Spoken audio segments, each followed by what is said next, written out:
Bueno, bienvenidos a Oasis Talks. Y a nuestro invitada,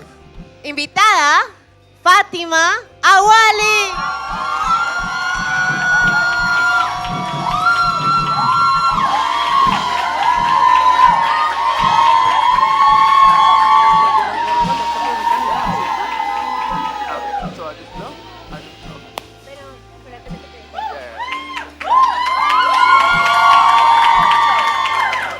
What's up, guys? Another Oasis Talks. Let's go. Thank you for having me. It's an honor to be here. No, we're so happy you want to share. It's not easy to sit down and just start kind of sharing your life. It's something super. You're being super vulnerable, and you're opening your life and your testimony to a group of strangers. So to me, that takes a lot of guts. That takes a lot of faith, because you know that people are gonna get touched by this testimony, and God is gonna use it to change lives. So thank you for sharing, and thank you for de parte de todos nosotros, from all of us here in this room. We want to thank you, and we want to bless you for sharing with us. Thank you. Thank you. It's for His glory. So here I go. Amen. Amen. All Antes right. de So what's comenzar, up? tenemos preguntas. Si ustedes durante toda la conversación tienen alguna pregunta para Fátima, van a ver que tenemos un QR code y acá Juli va a estar pendiente de todo lo que ustedes Everybody just scan it and just scan it and just have it ready just in case you pop a question. Because are we gonna leave that there the whole time? Yeah. I think so. Last time they asked us to have it there, and Okay. this time we heard you guys, and you can ask multiple questions, all right? So you do not have to save your question. You can ask multiple, right? Cool. Awesome. Cool. So, all right. Cool beans. So first of all, your name, Fatima, right? And first thing that it calls to my attention is your name. Why is your name like, it's such a, before I met you, I had never heard that name before. Where do you come from? So I was born in Brazil, but that name, to answer your question, is a Muslim name. It's the reason why my dad named me, because my dad is Lebanese. He's from Lebanon, and he's Muslim. So I come from a generation of Muslims. My dad is still Muslim today. Wow. And my whole family in Lebanon from my dad's side is Muslim. Lebanon is right now where Israel is attacking, chasing Hezbollah, right? Yes. So right Dang. now, actually, my dad has evacuated Wow. because of the situation that's going on right now. Wow. That's okay. Right off the bat, okay, we're getting into deep water right now, right off the bat. So that's crazy. Okay, so you were born in Brazil, but you were named Fatima because of your dad. He's Muslim. He was born in Lebanon, which is Yes. right next to Iran, if I'm not mistaken. Lebanon is next to Israel. So where we lived, so I was born in Brazil. And then at the age of 6, my sister, Hauda, was 2 months. Which is also a very weird name. I had never heard that name before. And then there's Zainab. Don't get me wrong. They're beautiful names. They're just weird, They're Arabic names. For like South Americans like us, or even like Miami people or Cubans. That's just a name I've never heard before. But David is weird over there too. Oh, so yeah? we can... Okay, you just say you're next to Israel and King David. All right. No, that's cool to me. I mean, it makes sense because I don't think Muslims will name their kids David after Or a biblical Jacob. name. You know what I mean? Exactly. They don't, because it's a Jewish name. It's what comes from the Bible. So people thought it was a diss, but and it sounded like a diss, and it was funny. But it just comes to show that it's crazy how they're not gonna touch biblical names in Lebanon. Muslims will never touch. So that's why they're all named Muhammad. You know what I My mean? grandfather is Muhammad. No way. Yes. Wow, that's crazy. Yeah. I just gonna let you guys know I didn't know any of this, so I'm as surprised as you guys right now. Okay, cool. So you're born in Brazil, and then continue. Sorry for interrupting. It's okay. I was born in Brazil, and when I was 6, my mom and my dad flew from Lebanon to Brazil, fell in love with my mother, Brazilian. And at the time in Lebanon, there was not a lot of work, right? So a lot of the men left and kind of were distributed between the Latin Americans. That's why you see a lot of Venezuelans that are Arabs and Colombians. Oh, that's true. I know a lot of Venezuelans that have very Yes. Arabian names, Yes. last names. So I'm guessing There that's was a why. mix. There was Yes. like a crisis. Then everybody from the Middle East kind of just flew everywhere. Scattered around, yes. Oh wow. Okay. So then my dad marries my mom. We moved to Lebanon. And mind you, my dad, when he was with my mom, my mom was Catholic, but he was very, from what I remember from being a little girl, it was like very Miami life in the sense of what you would wear, kind of normal, like what we wear here, what we ate, the music you listened to. It was, I went to school over there, so I remember growing up in the daycare, I would wear, skirts and shorts. Fala português? Claro que eu falo português. That's yes. all I know. Then at 6, I moved to Lebanon, and then I just remember a huge culture shock. How old was your mom when all this happened? When she met your dad and when they had I'm you? not really good at math, but I'll tell you the numbers. My mom was 19 when she had me, and I was 6 when we moved. So She was very young, very young. So that means your dad met your mom very young too. Oh yeah, she Is was your very dad young. way older than your mom? I would say 5 years. 5 years? Okay. Yeah. Okay. So then we moved to Lebanon. The culture shock. Wait. Why the move from Brazil to Lebanon? Super crazy. Shock. I don't know. I was young, but I do know that we were well off. My parents had a business. My dad had money. We would go out to eat. But I don't know why he moved. After he went to Brazil, he started prospering. So he started making more money. Yes. He started like getting better at at his job. So Yes. then, okay. And out of nowhere, he said, "Okay, well, we're gonna just." All I remember is we moved to Lebanon. Wow. And then we get to Lebanon, and we have my grandparents live in the village side, so where the border of Israel is. And my dad buys an apartment in Beirut, so I can go to school, right? So I get there. I don't speak Arabic. All I know how to speak is Portuguese at the time. And now it's like I'm going to school with everybody. In that Muslim school, you're wearing a hijab. The girls. I didn't wear it yet. Oh, damn. Yet. That's wild. Yeah. And they all speak Arabic. And I'm in the school, but my aunt, which was my dad's brother, was a teacher in that school. And she would take me back and forth. And I just remember it being traumatic, just crying, not really having friends. Were you able to speak to your aunt? No, that was another thing. Wait. What do you mean? She only spoke Arabic. So Your mom? No, my aunt, who was a teacher at the private school, who would take me back and forth. Okay. And the only people I could speak to or have a relationship with was my mom and dad, who spoke Portuguese. Oh, wow. None of their family members spoke Portuguese. Dang. So here I'm 6, trying to figure out the food is different. Like everything is very Arab-like. There's no... They sit on the floor, but they eat on the floor. Like their way of being is just comfortable. Like I just remember not having a table to sit on. What? I remember it being, oh my God. And the bathroom is very different too. Everything is just very different, okay? That's wild. But it was a culture shock. Now you can't wear the skirts. Now you can't wear the shorts. Now we're going to wear these long sleeve outfits, And then growing up, I remember too being... my parents, my dad was very violent with my mom. So I remember it started in Brazil, but I remember a scene, I'm bringing this up so that I'll bring it up later, but I remember a scene from when I was a little girl that my dad had gotten into a fight with my mom. And he was dragging her by the hair through the elevator. And I remember being little and just looking like, wait, they left me, they forgot me, and why are you doing that to my mom? And I was just going through it. So then we go to Lebanon. We're living in Lebanon, and my dad is still rough with my mother. My mother at one point wanted to leave, and she was not happy because, of course, she's now here with all these people, again, left her life, Catholic life, to marry this man, thinking that, okay, well, he's normal here. Then she goes into a complete new world that he's like, now his parents are there. Now you have to live this way. Now you said, yes, you're going to be Muslim. Now you got to, this is what it is. And you're not going back. She told them, oh yeah, let's go to Lebanon. Let's leave like course. Muslims.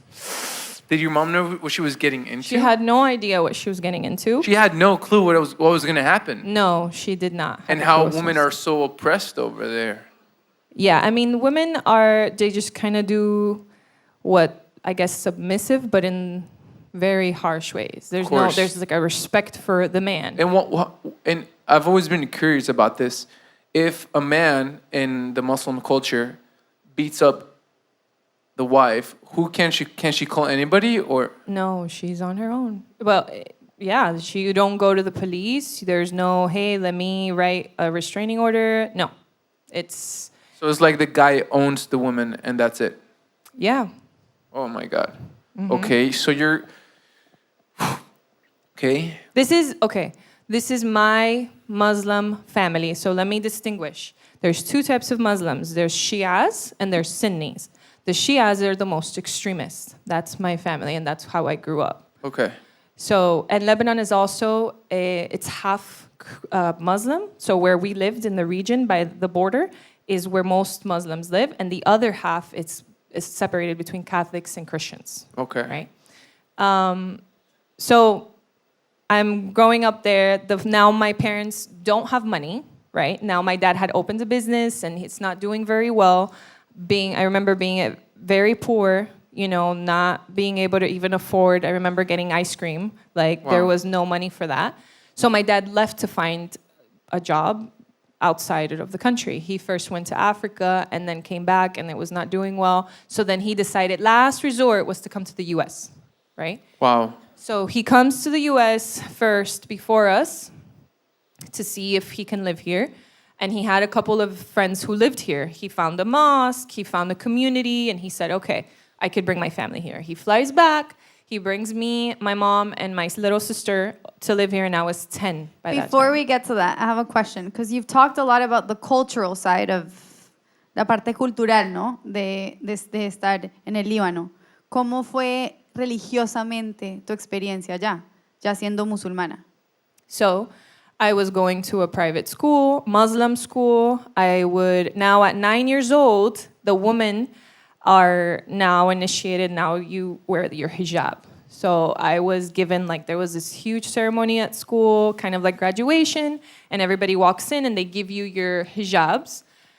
Could you explain what a hijab is to people that don't know? Hijab is when, I don't know if you've seen Muslim women cover their hair. That's a hijab. And then they wear also long sleeves and the long pants. So you can't show any skin. Wait, so at 9 years old is when that ceremony takes place? Yes. Is that also when they could marry you as well?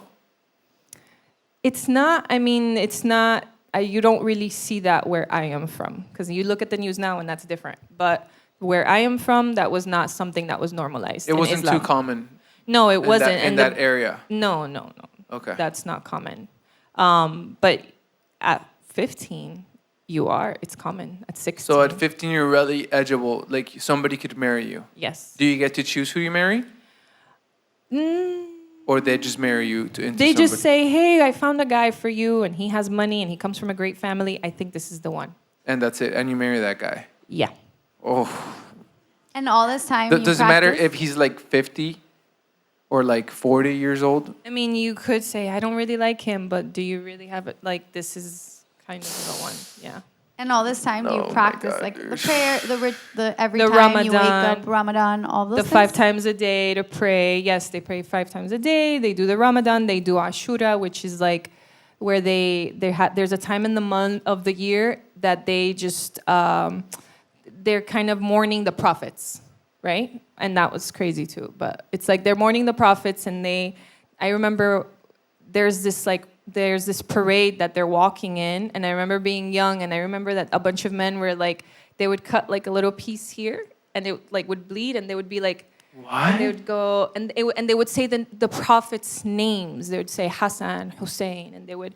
But this is their reality, right? God. This is what they think that they're worshiping the prophets, and that is their reality, because that was my reality, because I would see it and I would say, okay, like, you know, this is part of the Quran, this is part of the book, and they don't really understand, they don't know Jesus, right? And did you read the Quran? Of course, they taught it in No school. kidding. Yeah, I went to a Muslim, like the most Muslim private school. And so I went to that one. reading the Quran is like part of the curriculum. Yes. Dang. It's what they teach. It's, you know, it's part of their everything. Okay, and I have a question. So you're 9 years old at that point? I was in Lebanon between 6 and 10. So Okay. during those so 4 when you're in school at 10 years old, and when you're 10, you already have like, let's say, like an understanding of like things, of life, of how things work, or of society. But now you're 10 years old, and actually, are you actually buying into all this Muhammad Yes. as your prophet stuff? Yeah, because So you actually believe that Muhammad was like the prophet? Yeah, I believe that there's the God, that you do all the things, and if you do all the things, you'll go to heaven. So there's 5 different things you need to do for them. So in those years, you actually bought into it? Yes, I was programmed. I would sit there, they would put it like a TV, and I remember during that time, which is called a shura, they would say, hey, look, Fatima, sit here, because I'm the oldest I'm the oldest of 4. And they looked at me like, you know, this is the one that's supposed to keep going. This is the one that's supposed to take Islam to the next, you know? God. So I would sit there and I would mourn and I would feel and I would remember, like, it's like you go into like also these, it's just like a funeral for a whole month that you're worshiping these dead prophets. That's crazy. Okay, so do you have any questions so far? Just whether or not you practice those religious, you ever question the religious practices? And no. I never questioned it because, again, you're in a community that everyone around you believes in one thing. So there's so that's the truth. There's nothing else. There's At nothing school, else. you learn that. And the history, mosques. you learn that. Have you everything. seen like the movies that they're like Allah? Like there's a sound that says Allah. Allah. Yeah. That goes on throughout the day. So you live. That is your life. That's the only thing you know. And let's see if. And then where I also lived, it's all Muslims. I didn't really go to, you know, even living in Beirut, my whole community was Islam. We didn't really talk to the Christians that were on that side. Okay, so that's insane. That's crazy, man. That's like some movie stuff. So you're over there in Lebanon. You're already buying into it. You're cutting your head. You're slapping your face. No. My dad wanted to do that, and my mom, by the grace of God, said we're not doing that. Oof, thank God, dude. For my mother, yes. You would have had a huge scar right now, bro. I was just worried about your face. I was like, oh. I love you. Yeah. Dang. Okay, so you're there. This is all, you know, you're wearing the thing. You're covering your skin. And by a miracle, your dad, out of all the places on earth, he decides to move to work to the most US. Christian place on earth. Yes. So There's a lot of Muslims who live here, though. What? The reason he moved here was because he saw a community of Muslims who lived here. But then again, yeah, there's Muslim communities, but it's the most Christian place on earth. Yeah. Let's put it like this: is the place that Muslims hate the most. Yeah. So Arabs. And Muslims. And Muslims, yeah. So then why does he decide to move to this place, even though he found the community? Was it just because out of need of work? Really in need. Like I'm telling you, if I didn't have money for ice cream, I can't think or like I was a little kid who said, I had a little piggy bank and I broke it and there was no money because he took it. But that's how bad it was. I'm sorry, I don't mean to laugh. That's just really sad. It was that He bad. laughs at uncomfortable situations. Don't think that he's cool. If you were not putting anything, what did you expect was gonna happen when you broke it? Oh man, I just laugh because it's so bad and it's so crazy, and I'm so nervous for you. Just you being there, living that, I'm just nervous for you. I'm just like, oh my God, I'm a woman. I'm at 15, I have to marry a 50-year-old if they say so. Like I have no choice. No, if the guy beats me up, I can't say anything. And one time, I remember we lived in a building at the last floor, and me and my little sister were playing, and I remember looking down the balcony and seeing a tank. And I was like, what is that? And it shoots. And when that thing shoots, the building shook. So my mom grabbed us, and she literally grabbed me and my sister and ran through the closet and hid in the closet. And every time that tank would blow, the building would shake. Wait, so there was a tank shooting I don't. I outside of your house? And I lived in a building. Oh my And God. in the street. But again, this like is a their literal, reality. like a tank. Yeah, like- a green tank. Mid-war, so there was a war? I mean, There was a the war Middle East, I happening. know the Middle East is always at war, But but this is normal for them.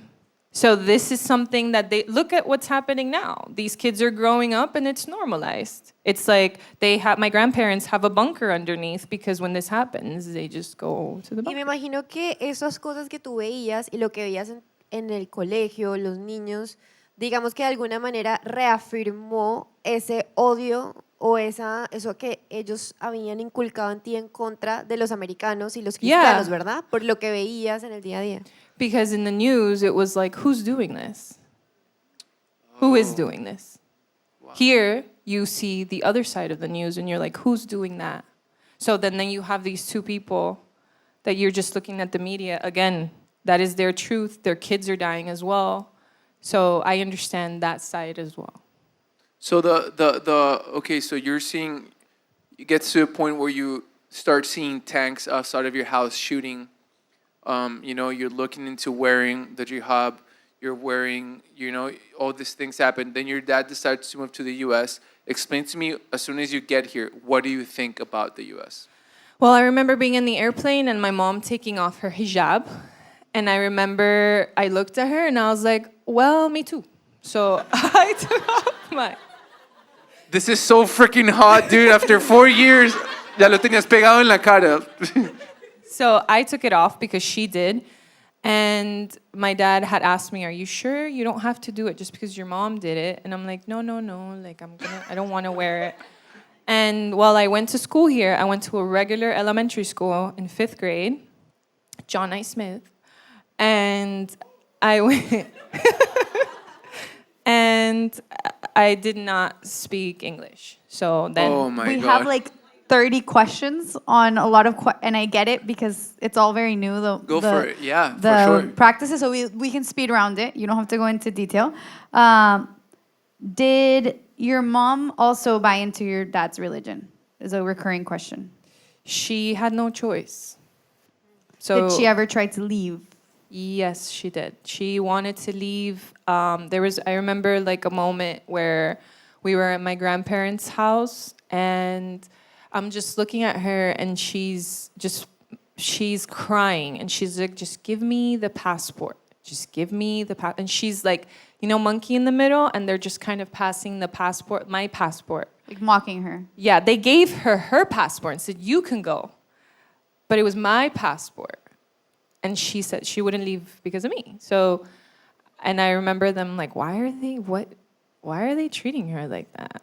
And it was, yeah. So she did not want to stay, to answer the question. And that also answers if you ever tried to run away. I don't think there was much places to run to. That was my in life. Lebanon. In my teens, which That's we'll another get there. story. And then what about boys and girls? There's a lot of questions around like, are they very strict with how much you can talk to boys? Were you allowed to have a Yes. boyfriend? No. No, boys and girls. if they make you wear a thing on your face the whole day and nobody can, No, I guess there's no boyfriend. Yeah, there's not gonna be any No, boyfriends. no. All right, so explain to me the shock about getting here. So you get to John I. Smith, you take out your jihad, and so what's next? So I'm going to school again. Now everybody is wearing whatever they want. I'm going to this elementary school, but when I get home, my parents still live a Muslim life. We go to the mosque on Sundays. Our family and everybody, we're like, well, the family here was just my mom, my dad, and my sister, but our friends, family friends, we're all Arabs, we're all Muslims. So, Wow. but I remember my mom had a Brazilian lady who would help her and be like, look, because my dad came to start to make money and how to, find a job. So my mom also decided to start cooking with this lady. And this lady was just such a sweet lady. She was Brazilian and she was Christian. And she invites my mom to a Christian church. But now my dad decides to go because this lady has been so nice to my mom. And she has a daughter that was around my age. And this lady decides, she says, just come one time. So my dad, we went, and it was here in Doral. It was a Christian Brazilian church. That's wild. And I remember going to that church, and I remember she was driving us there, and like we were outside of church, and a bee had stung that lady in the car. And I remember my dad being like, you see, that's why you don't take a Muslim to a Christian church. But that lady did not care. She took us in. She took me upstairs. And I just remember 3 different people at that time in the kids department laying hands over me and praying over me. And I did not understand. I spoke Portuguese, and they were saying it in Portuguese, but I didn't understand what they were saying. I was like, what is this? And then I come downstairs, and I go outside, and my dad's just laughing. He's like, what happened upstairs? What did you do? And he starts laughing hysterically. And because I'm looking at how his reaction is, I start laughing. I'm like, yeah, this was a joke, right? Ha, ha, ha. And that was the first time I ever encountered, I would say, somebody laid hands on me, right? Like a Christian type of encounter. And then we go on living. You know, my parents start making money. They have their own business. They're well off. And then I remember my dad, you know, because I'm sorry to interrupt. Yes. Were you thinking they were praying in tongues for you? Maybe. Because I did not understand. Why were they praying for you? Why were they putting hands on you like that? What did they know about you? They had to know that I was not. That lady probably told somebody there. Yes, she did some intelligence. She was like, they're Arab. We need to get those things out of here. There's this I'm really pretty good comment sure- that this story reminds them of the movie Not Without My Daughter. Oh, somebody said that? Yeah, somebody Yes. said That's funny because my mom was like, that is my life. We watched that movie the other day. And she's like, that was me. And I was like, the worst movie ever. And I was like, yeah. And Fati moved to Doral. Yes. Another question. So, wow, that's crazy. So that lady probably did some intelligence. They told her, like, okay, put hands on her. She needs to, you know, like, get out of that. And then, obviously, what happens, very common thing that happens with people that are not Christian and probably have some, let's just call them bugs in them. It's like a very common thing that they just start laughing, you know, to mock Christians. It's a very common thing also throughout the Bible. Yes. So I'm guessing that was what was happening with your father and when he encountered Christian, you know, the Christian life. So that is pretty crazy. So then you went to church, and what happens after that in your life with your parents? Well, my dad was always violent. So my dad would still be violent with my mom, but now she would retaliate, right? Yeah, because now she's in the U.S. Things are way different here. Yes. So then she found some type of courage to like stand up a little bit to your dad. Yes, and she would. And then they would put me in the middle a lot of times. Oh, dang. So that was horrible, but I remember that I wanted to, and then my dad gets married for papers, right? He marries a Cuban lady, and I knew that.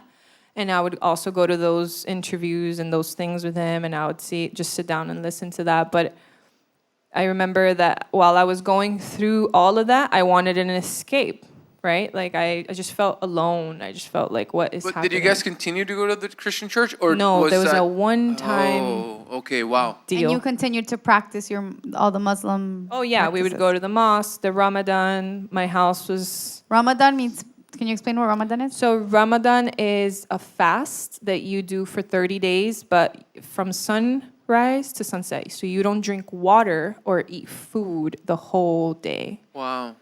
I didn't know it was in water either. Yeah, and it starts from 9. So you're capable of starting That's to do crazy. it. Yeah.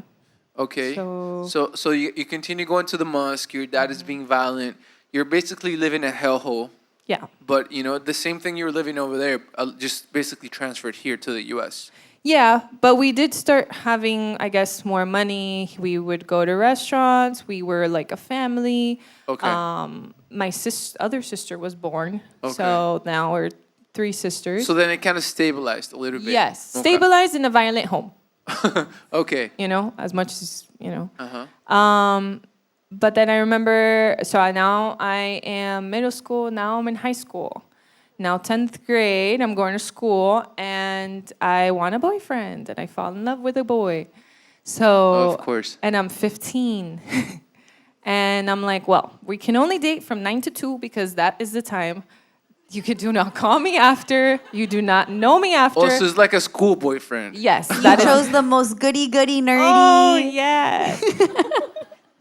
Why? Why is it always the bad boys? I don't know. I don't know. Wait. So, did you actually choose a nerdy guy? No. Oh. Todo lo contrario. Oh, she was being sarcastic. Yeah. Oh, so you got together with a bad boy.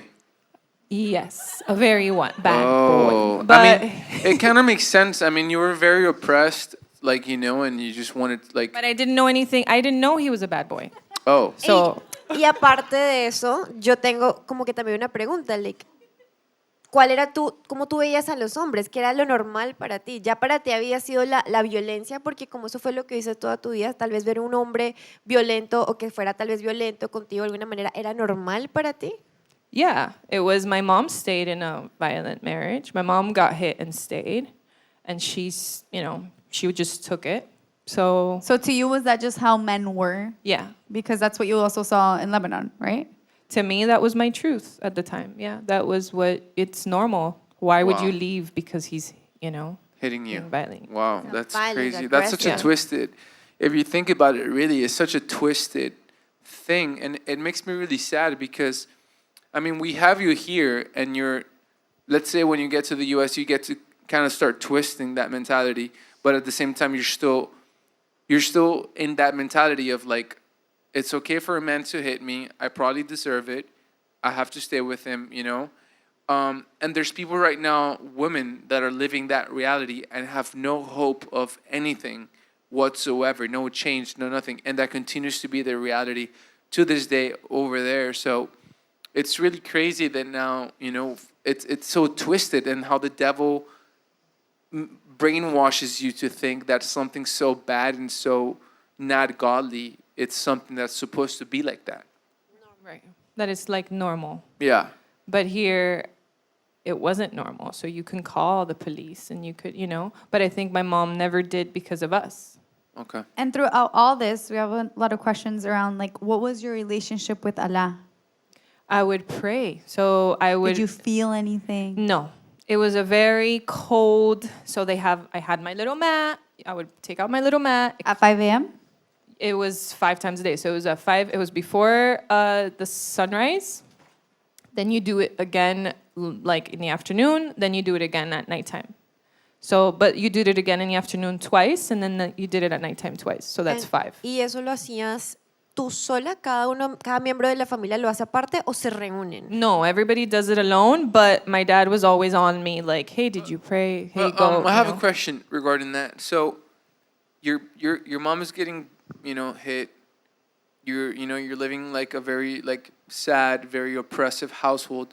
So, when you're living through that, are you supposed to ask Allah for help? Because He's approving that behavior from your dad. No, you're not asking. You don't have a relationship. So Muslims don't have a relationship with God. In the meaning Allah. what? With their Allah, right? They do the things that are said in the Quran because they'll make it to heaven. But you don't have visions, you don't have dreams, you don't have a relationship, you don't know the Holy Spirit, you don't talk to God because you're not worthy enough. How can someone be so worthy to be anything related to God? So that's the difference between Islam. You just, I sinned today, I'm going to do an extra day of Ramadan to make up for what I didn't. So when Ramadan is 30 days, I'll do Ramadan for 35 because I did this and this and I sinned, so then Allah will But you're forgive praying, me. so you are communicating to Him. You're That's praying Rada. to a higher being, but you don't have a relationship with Him. So if you're getting hit by your husband, if you're living in this hellhole, you can't even ask Allah for help? No, because there's no such thing as Oh my God. Wow, that's crazy. Is that it's I mean, you said, Allah will take care of us. Allah will do this. Allah yeah, will but do you that. can't be like, please take me out of this situation, make my Oh, husband yeah, be more understanding, help yes. me, I'm here getting hit. you know, like every day, could you please come and make my husband be less aggressive? Do you actually ask for those things? You do, but it's like it's in Allah's hands. Okay, got you. Okay, cool. All right, so then you're in high school. You have your boyfriend. Does your family know about this boyfriend? No, this was a secret boyfriend from Okay. 9 to 2. This was sneak out boyfriend. This was get my roller skates and go meet him halfway. So In the middle of the night. in the middle of the night, yes. Dang. And then I think after like 4 months, I end up, so my dad wakes me up to pray every day at like 5 in the morning. And then this one day I knocked out and I did not wake While up. you were out with your boyfriend? Yes, You fell asleep where? in my boyfriend's bed. Oh, dang. I don't fall wanna- asleep and I I look don't want to know what happened next. So, No, it gets better. So I wake up, freak out, start rollerblading back home, and I get home and my mom is, I just go in and my mom's pregnant with the fourth.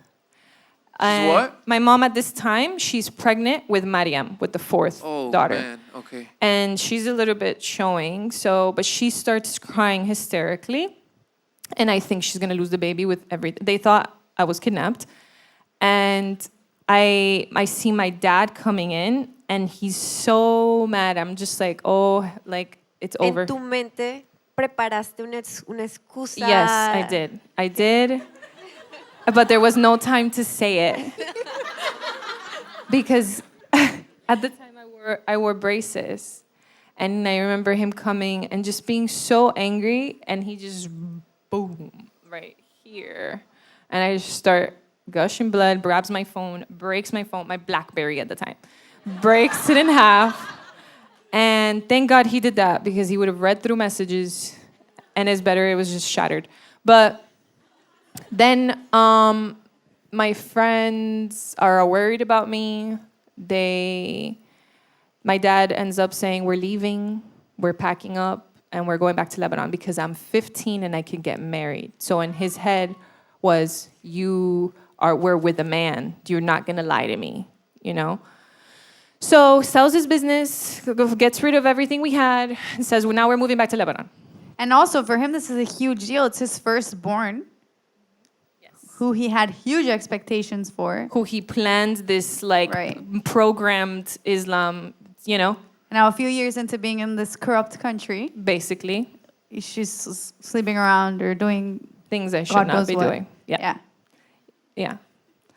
And that, mind you, I would not go out. There was no such thing as parties, prom, whatever the date in school. Forget about it. I was never part of anything. You weren't allowed to have any friends? Girls. Okay. So, wow. So after he punches you, obviously, was that the first time he laid hands on you? No. No? No, my dad was very abusive. Like, my dad would hit us with a belt, and then there would be marks, like purple marks. Oh, that you so could the sweep. aggression was not against your mom only. No, it was against me. All the girls in the house would get it. Well, Howard was much younger, and Zaza was a baby, so they wouldn't get hit as hard. I So would say. mostly you and your mom would take it. Yeah, my mom couldn't do anything about it. She would just watch. I remember one time he just went black, and I remember one time I peed on the floor, while he was. Is that me? I don't know. I don't think they heard Sorry. that last part. Could you repeat that? That one time I was in the floor getting hit so bad. You were getting hit? Yeah. On the floor? On the floor by my dad. And I just peed all over the floor, and I didn't know. And I think that's when he just started stepping, and he noticed, and he let go. But he would go black, like he couldn't see, you know? Wow. So then after that happens, he's like, okay, this is the last straw. We're moving back. This place is not going to corrupt my daughter. What happens next? So I had another friend, that she was Brazilian like me, half mixed Arabic. Her name is also Fatima. And Wow. yeah, and her dad had previously gotten arrested. And What year was this around that you guys arrived to the U.S.? I arrived to the U.S. Yes. I would say 2004. Okay, so keep in mind, this is around 9/11 happened not too long ago. It's only been 3 years since 9/11. Yeah, there was a lot of probably like a lot of hate against Muslims around that time as well in the Yeah. U.S. Yeah, So if you're Muslim, you're basically just seen like a terrorist at that point. basically. Wow. You have a target You're on you. flagged. Right. You're being watched. So Wow. now other Fatima's father. Gets arrested. Oh And no. his phone is encrypted. And Her phone is encrypted. her dad's phone is encrypted. Oh no. And she sees me at school. Then like a few days later, I show up to school for the next few days I have before I leave. And my dad says, "You're not gonna tell anybody anything. This stays here."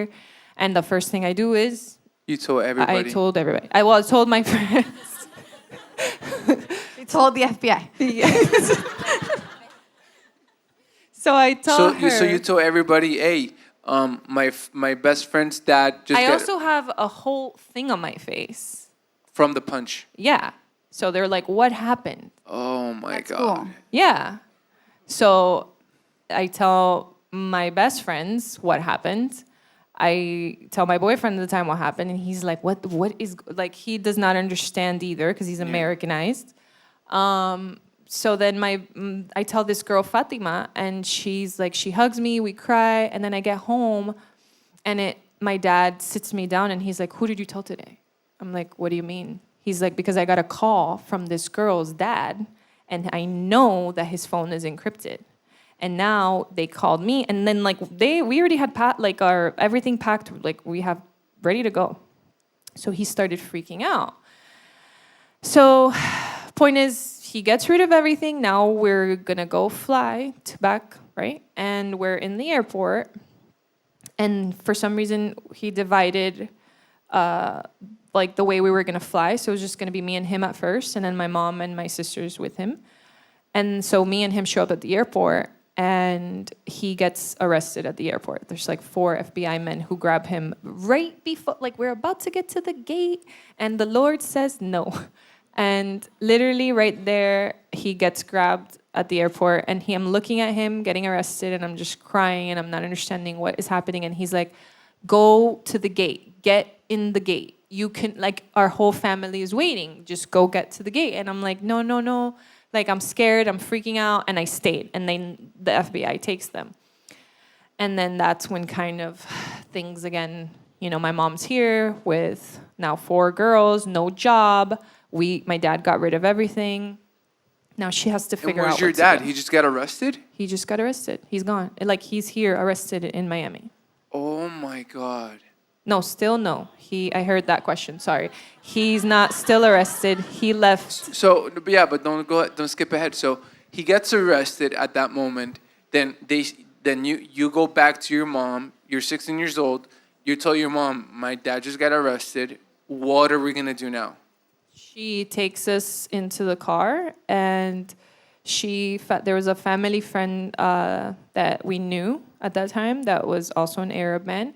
And he's like, "Look, I have this apartment here, and I have, it's 2 bedrooms. You guys could stay here until whenever you figure things out." So we go to this apartment. We all stay in one room with my mom at the time until she's figuring out how to make money. And she's still pregnant with. And she's pregnant with Oh my my, dude, this all seems like a movie to me. It's crazy. Oh my god. Yeah. So then, wow. Okay, so then you guys are just living together, 4 girls by yourselves in an apartment. Yes. And what happens next? Next, I start, now the strict parent is not here, and I could do whatever I want. Oh. So now I sneak out whenever I want. I said, everything that was happening at that time, I'm running away, right? And then I get pregnant. And my mom's like, no. Like, your dad finds out you're pregnant, he's gonna kill me, he's gonna come after me. We're not doing this, we're gonna go get an abortion. So we go, that happens, part of my life. And then now you're just taking in the numbness. Now it's just another You know, now I wanted a baby. I was ready because I wanted to have a baby. I was in love with someone. So now it's like, now the baby's taken out. And now it's like, you just keep going, right? Like, that was part of life. And you just get up and you keep going. And then I remember getting married. And then my dad finds out I have a boyfriend. My dad doesn't know I'm pregnant. My dad, but my mom tells my dad she has a boyfriend. And my dad talks to me and he says, you want to have a boyfriend? You're going to marry him. And I said, okay, God, this is it. This is, at 17. I'm like, no, I'm ready. And I get married. And This is at 17? Yeah, I was 17 years Wow. old. And my dad says, I passed him the phone and my boyfriend at the time makes the Muslim prayer. And now my boyfriend is Muslim. So now it's a legal wedding. It's a great... So then my mom... So everything was going to repeat. Oh, my God. Yeah. So then my mom says... I also sold it to my mom because I'm like, he's American. I can have papers, And my mom's like, okay, I'll sign for it. Your dad agreed. Perfect. But I knew that my dad was going to leave and that I was going to have to leave with them. There's a lot of questions about your dad, like what happened to him. But don't skip ahead. No, like the arrest. Oh. So your dad gets arrested, and he's still arrested during this whole phase. He was arrested for 3 years here. Okay. So 3 years, 3 how old years. were He got arrested when I was 15. you? Okay. So 3 years. And That's at crazy. 17, you want to get married Because I know the time is coming So all this... for him to to be leave. released. But he's for doing... us to go. He got deported. But he's doing all this, he's approving and doing the Muslim prayer to your boyfriend through the phone from jail. Yeah, he would talk. Oh my We God. would talk to him to That's jail. We would visit crazy. him. My So mom you- would go visit him with the kids. So you know that once he gets released, he gets deported, all of you are going back to Lebanon. Yeah, that was the plan. That was the plan. That was the So plan. you're doing anything in your power to To try not go back. to stay here. Yeah, Okay. but I was also in love, so I was like, no. This is it, And then I end up, So 17, I get married. 18, I get pregnant. Now I'm gonna have ¿Tú crees que estabas verdaderamente enamorada? no. Yes and no. In the sense of, I loved my dad so much, and when my dad was taken away from my life, I replaced that love and I idolized another person. So this boyfriend became my God, became something that I couldn't live without. Like, I remember I would get on my knees and I would be like, don't leave me. Like, there was a moment where he's like, I can't, I need some space, because I was also very controlling. I was very like, we need to be together all the time. Like, what do you mean you want to have other friends? I was crazy. And then I was like, and then he's like, I need some space. Like, I need you. And then he's also 18 and I'm 18 and he's 19. We're 1 year apart. And he needed space. And now we have a baby. So point is that I idolized that man and I worshipped him and I got on my knees and I said, don't leave me. Yeah, he was your God at that moment. He was my God. That's crazy. Which Yeah. makes sense. Lo más estable que tú has conocido. O sea, imagínate, es una relación a los 16 años. Tu novio de la infancia es la relación más estable que has tenido hasta este For entonces. real. And it's what led me to Jesus. So I don't take back anything, because that is what got me to come to this church. The brokenness. Okay, so but we're still on. You just We're had your still back, first yeah. baby. What is the name of your first kid? My first kid is Jacob. He's Jacob. So that's already a no-no. That's a no-no. Yeah. Jacob, because I was saying that when I was pregnant. So my husband at the time was Christian. He grew up in somewhat Christian, right? So he would be like, we have to name the baby Jacob. I'm like, are you crazy? Like, what are you talking about? Like, now you're Muslim. You made this por prayer. poquito dice, let's name the baby Jesus. Basically, but Jacob is a super Yeah, of course. Jewish Super Christian name, yeah. Not just Christian, but it's Jewish. So remember... Oh, it's even worse. Yes. So I'm like, no, we can't. His name was going to be Ali. I'm like, we are going to name him Ali. Jacob, wherever you are, thank God, brother. Thank God, man. There's a God behind you. Yeah. All right. He's going to laugh about this later. But later, okay, so now I'm 4 months pregnant. And I'm at the doctor's, and the doctor says, your baby has gastroschisis, and which is when your intestines are supposed to close, but his intestines were out. So now they say, and he has spina bifida. So, but you guys are young, might as well just abort the baby. You guys will be fine. And I was like, abort the baby? I see the baby. Like, what do you mean? Now this baby is like he's a full-on, I'm scared. What are you talking about? We're going through it. But my mom, where she owned, she had a business, there was 2 girls that were working with her. They come to this church, which was Sylvie and Medina. And they would pray for my mom.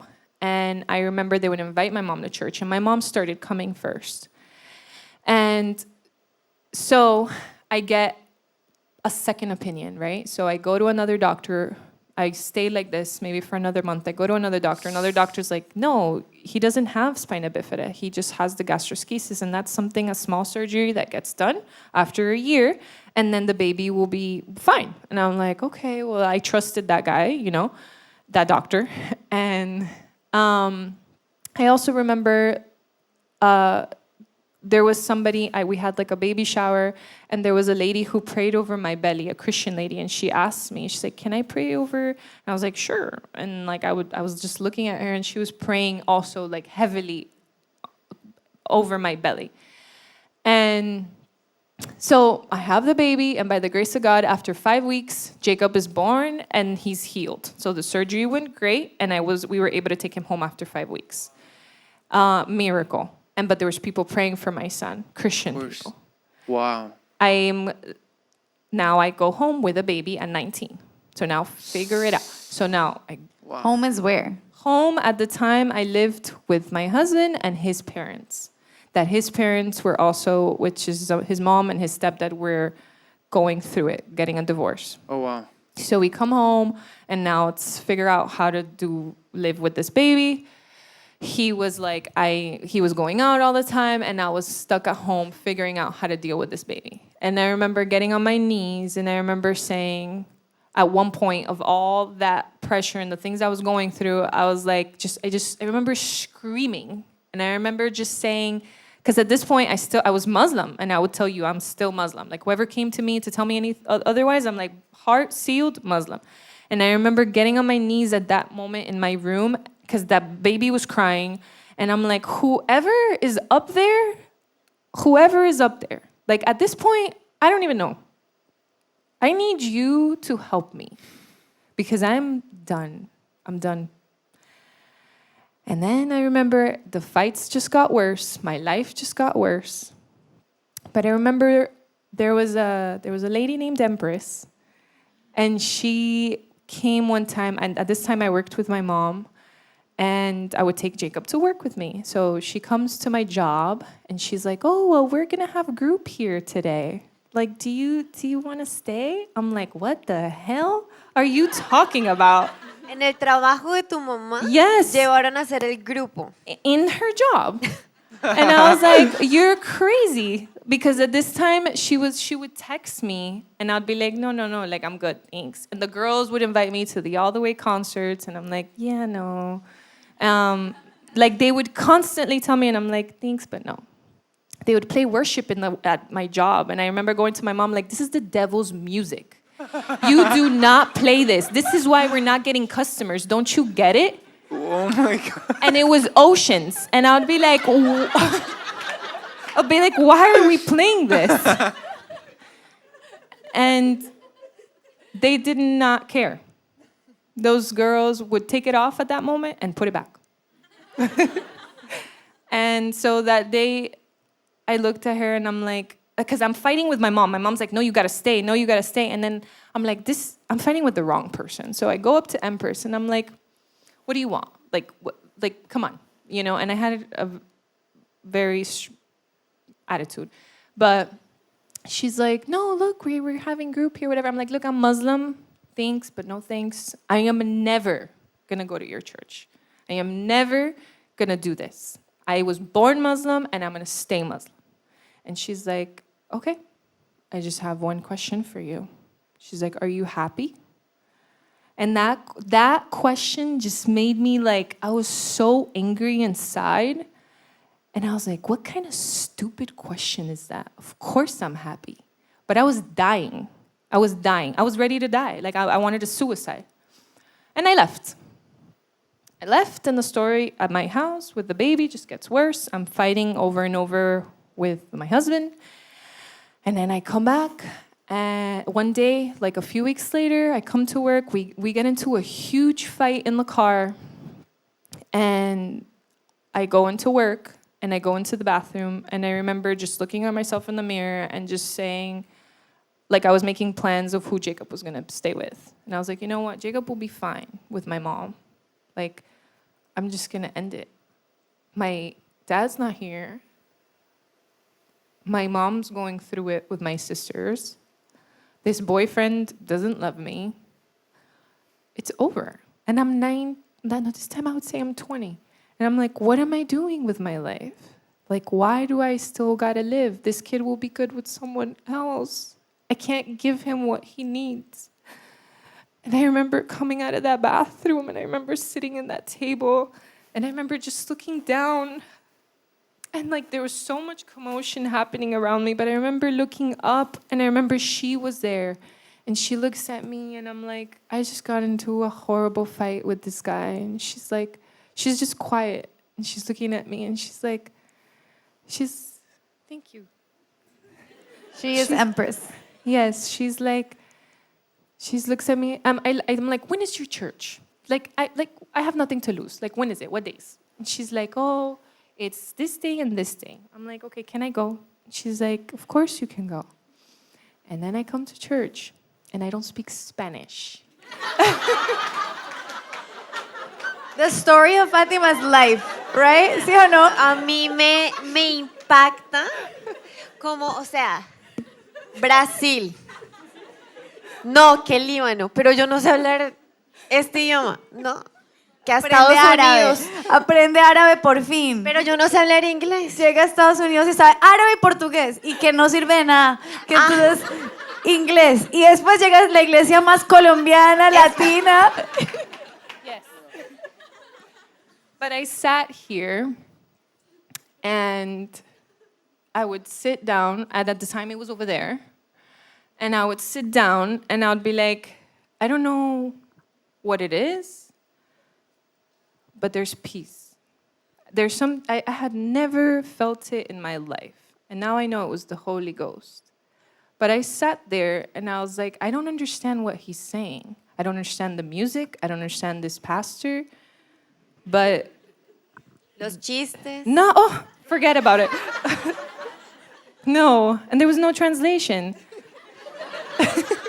Ernesto. But I just sat here and I just felt something in my arms, something in my body, some peace. And I was like, I want to continue coming back. Not only peace, but it was like the people that would love me. It was weird. I was like, I'm mean. And I'll tell people I'm still Muslim. I want y'all to know. And I would come. And they didn't care. And it was like a weird encounter because I was like, it was going against everything I believed. And I'm like, but I'm still Muslim and it's okay. I'm not going to tell my family, like my dad. My mom was coming. But I was like, it's going to stay secretive, you know. But then it started becoming truth. I started having dreams with Jesus. And then I also started having nightmares. And I was like, what is going on? And my leader would tell me, don't look right, don't look left, just look forward. And she'd also tell me, look, there's nothing I could tell you that will make you believe in Jesus. You have to go ask him for yourself. And I was like, okay, you know, I mean, I have nothing to lose here, you know? You always believed that the sky was blue. You looked at the sky is blue, but then now the sky is not blue anymore. So you're like, what is going on? And I remember getting on my knees and saying, okay, again, Jesus, I need you. I grew up believing that God can't have a son. That is the biggest sin you could say. So I need you to tell me, to show me, to come to me, to somehow, some way, I want to know. I want to know. I don't know if you're my father. I don't know. I don't have a relationship with my father. Doesn't talk to me. He found out at this point that I was coming to church. So I was like, but I'm just lost, you know? And I remember hearing a clear voice of him telling me, and this was in group where the lights were off, I'm in worship, and I'm hearing him tell me, he says, you are my daughter. And I get on my knees and I start bawling. And there's no one that can come to me and tell me that was not him. There's nobody on earth, because when he comes to your life and he tells you, you are my daughter, you are worthy, you could have a relationship with me, I went 180. I changed my life completely. And I said, no, this is it. I don't know anything. I started reading the Bible. Like, they were like, read the Bible. And I was like, what am I reading? But okay. And I was like, they said, start reading from Mark, from Matthew, and I would start reading about Jesus and the beautiful things he would do. And it was always a question back to my leader. And I was always like, a fight. But she had a lot of patience with me. And she just said, we're just going to pray and we're going to ask the Holy Spirit. And that's how my life has been, honestly. I think now I also go through things. Life happens. But I'm never alone. I have a purpose. I'm a warrior in Christ. I know that the enemy is real. I know that he wants to silence me from the beginning, from shut me up over and over, the hit over and over. But I know my life, God has a season. He's walking with me. And look, I'm here. And I'm saying my testimony. And I'm probably going to send it to all my family over there. And I have a question for you. Yes, ma'am. You were asked when you were 20 years old, and I want to give you an opportunity to answer it today. Are you happy? I'm not just happy. I have a purpose. I'm no longer suicidal. I want to preach to other girls to come to find meaning other than just a husband, other than just a wife, other than just let's have a job. No, my purpose every day is to preach, to tell people that Jesus is real. He's the only way, the truth, and the life. Whatever you're going through, you don't take my word for it. Get on your knees and ask him, give me a sign, because he's a God who's alive. He's a God who speaks, gives you dreams and visions. It says it in the Bible. That's what I believe, and that's my truth. So. Wow, that's crazy, man. You had to be on a trip, bro. Wow. That's insane. That's beautiful. Yeah, we could stay here all night, and I could go more in depth with everything you went through. It's crazy, but in the moment that you entered those doors and that you felt that peace and you discovered the Holy Spirit, and it's crazy how you didn't speak the language. You didn't understand what was being said. But that just shows you that the Holy Spirit and Jesus doesn't care about language, doesn't care about anything but having you in his home. And that's when you came here, you came to your home, you finally came home. Your home was not Brazil, your home was not Lebanon, your home was not America, your home was with him here, with us. And all together, we are one in him, and that love you felt is probably the same love that has all these people right here, right now. So thank you so much for sharing. It's been beautiful, it's been life-changing. It's such a crazy testimony. They should make a movie out of it. At least with the AI, we should just tell AI to make the movie, and I'll watch it because it's crazy. It's beautiful, and amen. Gloria a Dios por tu vida. Es un testimonio andante, y gracias por compartir. Thank you very much. Guys, give her a hand, please. Thank you so much. Hola, mami. Sí, si tú tal vez estás aquí o estás viéndonos online y alguna vez se te ha pasado por la mente, pero sí, yo valgo la pena el sacrificio de Jesús en la cruz. O tal vez has llegado a la iglesia y no te sientes parte.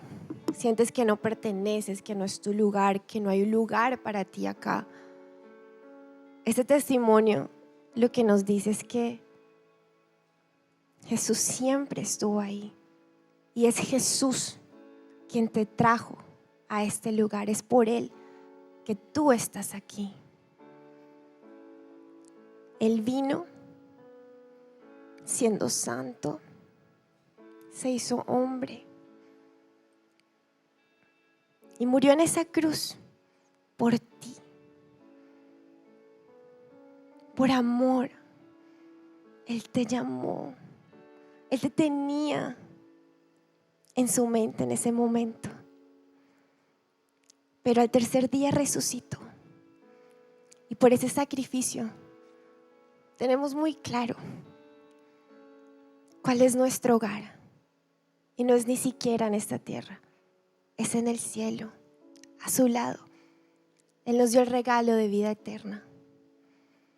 No importa cuál sea la situación que estés pasando